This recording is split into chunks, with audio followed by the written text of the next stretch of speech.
Master of Chaos. Free time. Don't you dare, Irene, Cole warned. Don't I dare what? Irene asked innocently.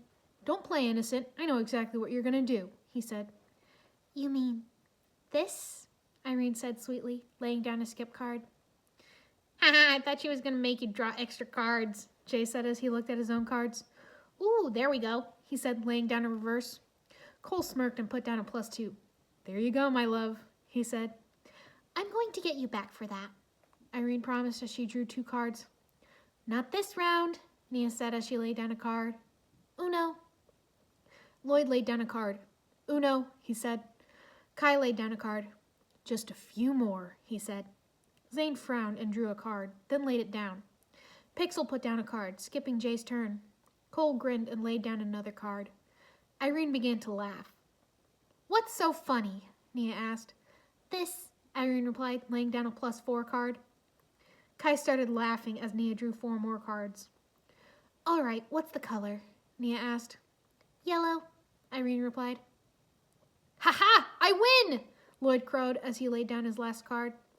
Winner gets to clean up, Irene said, standing up and dashing out of the room. What she said, Kai added, leaving as well. The others quickly left. No fair, Lloyd called, but he picked up the card game and put it away.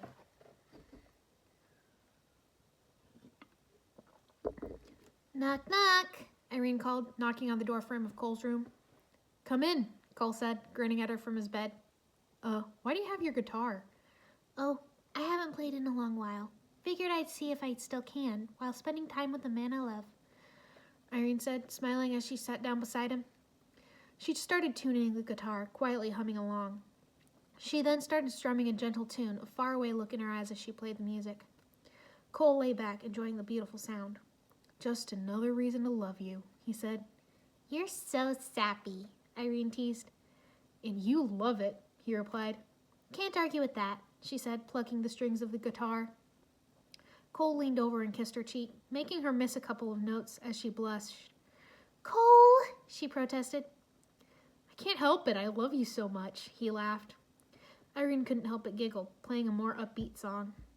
Irene just played her guitar, and Cole watched her and listened to her lovely music. He gasped. As she played, Irene's eyes started to glow, and colors shimmered around her body. Whoa, Irene. What? She asked, stopping as the glow faded. Is something wrong? You were glowing. How'd you do that? He asked. Glowing? I was doing that? She said, visibly startled.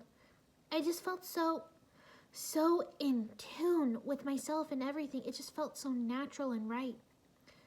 Maybe your powers are reacting to your emotional state, Cole mused. Honestly, it was lovely, like I was seeing your soul. It was beautiful. He put his arm around her and pulled her in close. She leaned against him, setting the guitar aside. So if my powers are reacting to my emotions, what would happen if I got upset? She wondered. I don't know. I don't really want to find out anyway. I want to make sure you don't ever get scared or sad or angry, Cole said, resting his cheek on the top of her head. Yeah, those feelings will be inevitable. We'll probably have to fight another villain or something, and I'll have to watch your back, Irene said quietly. They were both silent for a moment. Want to go watch a movie? Cole suggested. Yeah, you go pick, and I'll get us some snacks, Irene agreed, getting up and going to the kitchen. Cole went to the living room and sorted through the movie collection. He finally picked a movie, but Irene hadn't come yet. What's taking her so long? He wondered, going to the kitchen to check on her. Why are you standing on the counter? He asked. I can stand wherever I like. I live here, she said sassily. Cole rolled his eyes. Where's the spider? He asked. Irene pointed to the corner. Cole walked over and stomped on it. There, all clear. Now get down from there, he said. Irene climbed down from the counter, then grabbed some cake from the fridge. They went to the couch. What movie did you pick? She asked. Jurassic Park. You like that? He asked. Yeah, start it, Irene said, sitting down on the couch with her cake. Cole started the movie. Cole finished his cake fairly quickly, and Irene gave him the rest of hers. He lit up. Irene jumped in surprise when the T-Rex broke through the Jeep. Cole snickered. For someone who can see things coming a mile away, you sure are easily startled, he teased. As Cole finished Irene's cake, he felt a sudden weight on his shoulder. Irene was leaning against him, half asleep. How can you be sleepy during an exciting movie? He asked. She shrugged. Dunno, But I am, she muttered. Cole was starting to feel a little tired himself. By the end of the movie, the two of them were fast asleep. Cole sprawled out on the couch, snoring, and Irene curled up against him. Jay came in about an hour later to play video games and found them sleeping on the couch. He snickered to himself and went for a camera. He came back and snapped a picture. This is so adorable, he whispered to himself. He yelped as he was hit in the head with a pillow. Go away, Irene mumbled without opening her eyes. Noted, Jay squeaked, tiptoeing out of the room before he was hit with another pillow. Lloyd walked into the living room and saw a pair of legs sticking out from under the couch. What are you doing down there, Irene? He asked. I misplaced the book I was reading and I've been looking for it. I thought maybe it was under the couch, but it's not, and I might be a little bit stuck, she admitted sheepishly. She sneezed. It's really dusty down here. Lloyd lifted one end of the couch to give Irene enough space to crawl out. The purple streak was gray from all the dust in her hair. When was the last time anyone cleaned under there? She wondered, shaking all the dust out. Never, from the looks of it, Lloyd replied, helping her get all the dust off. Gonna have to fix that, Irene decided. She sneezed again. She went and got a vacuum and started with the living room, vacuuming up all the dust. Then she moved on to the other rooms, getting all the dust. Then she started sweeping and mopping the kitchen. Find that book yet? Lloyd asked, walking into the kitchen for a snack. Yeah, I found it. It was on my shelf the whole time, but this monastery still needs cleaning, Irene replied, mopping the floor. Don't slip. Kai ran into the kitchen, skidding across the wet floor, crashing into Lloyd. Why is the floor wet? He groaned. Because I'm mopping, Irene replied, nudging him with her foot. Now shoot. Lloyd and Kai grabbed a snack and then left, leaving Irene alone to finish cleaning.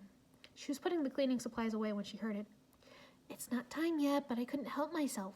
I'll see you soon, a woman's voice whispered. Irene dropped the broom in shock, looking around. She heard quiet snickering. She turned the corner and saw Jay and Zane snickering and holding a recording device. Jay pressed the button and the woman's voice whispered again. Irene scowled. Not funny, she said. Sorry, Irie.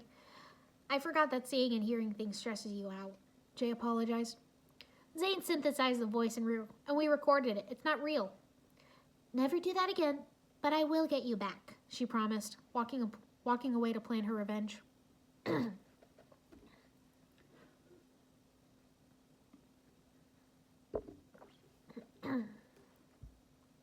She drew up a plan, gathering all the necessary materials.